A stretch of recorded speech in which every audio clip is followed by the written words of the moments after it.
question is the Anglo alphabet derived from the Torah shape the same way that the Hebrew is derived from the Tetragrammaton, both being the same resonant shape? Now, since you use a specific term, which is the Anglo alphabet, we would have to just hearken to that the Anglo alphabet, or English, is an actual reference to the language that was pulled from John Dee.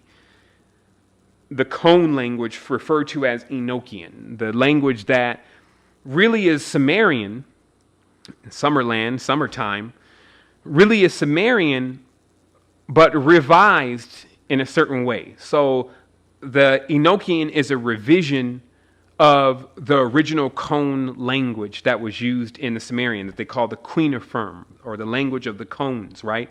And this language is strictly about basically intercepting into time, planting into time, putting things into time and space, almost as if the tree itself, the existence, is the database, and planting memories or seeds, which could be akin to us, into these gardens and into the proper places on this tree is the whole act and the use of the language. Okay? So then when this language is being sequestered in order to try to use some of its creative components, predominantly the distorted aspects of its creative components, there's a certain perpetuating knowledge amongst those who practice into the distorted traditions. They don't look for the purity. Only time they're looking for the purity is to distort it. So when they find the purity, they just turn the purity upside down. So they take this same language and they turned the language upside down, and it became the language of really the knockers, basically beings that reside in an obtuse plane. And they introduced this language only inside of the societies, while what English is, which is also kind of named English, is parts of this language. So it's not the whole thing, or else the entire reality we'll be living in it would be wild. So that's how this is balanced out from a level of weights, measures, and ma'at, is that certain pieces of the language are actually in play. And this language, like, how much do we add to the English language every day? And let me show you something, just very briefly, so this makes sense. So when I'm working on getting others to realize here is that let's take the word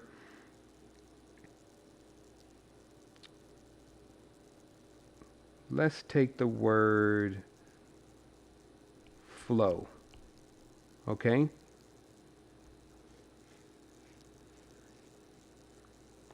And now let's take every single letter, if you may,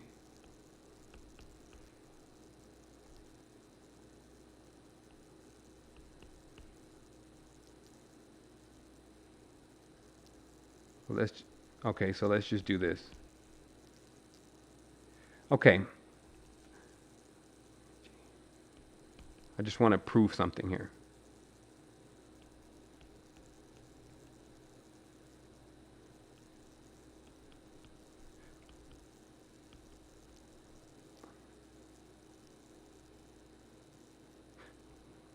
Okay. You can also do this with words like EST or ISH. Okay? And then you can do the same thing.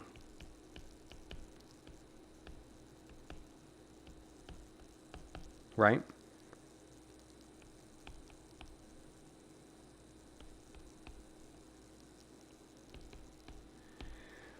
What I'm bringing up here is that you'll notice that some words are not in use.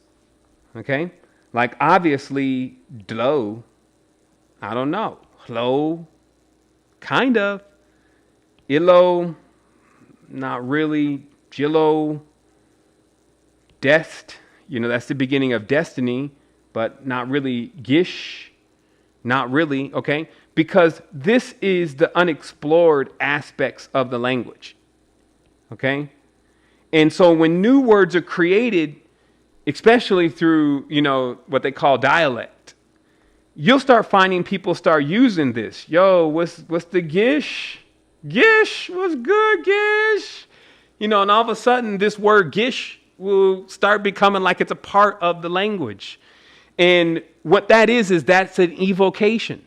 That's when something that was not in the framework starts becoming a part of the framework. Okay. And this is why the language is constantly evolving, especially in relation to English, because it's not completely explored.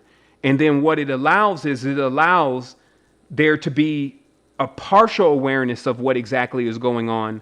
But when you're putting the entire language together and you realize, like I said, we talked about yesterday, how the S does certain things to different words, how it pluralizes the word, right? And then we talked about how this obviously is the symbol itself of the snake.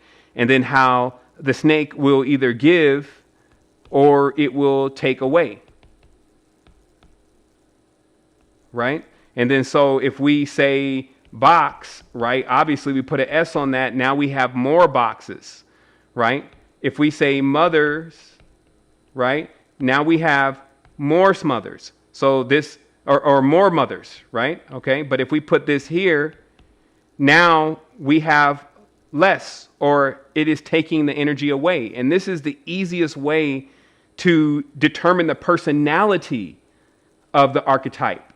So instead of making, again, so what was the language really all about? Let's just answer that question. What are languages really?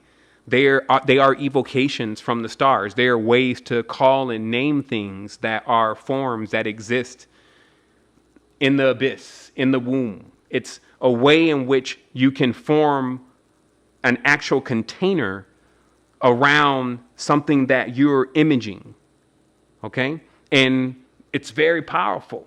And also how we start to interpret languages and how we start to interpret words, because the beauty of words is you can always switch a word up and actually make it work in your favor.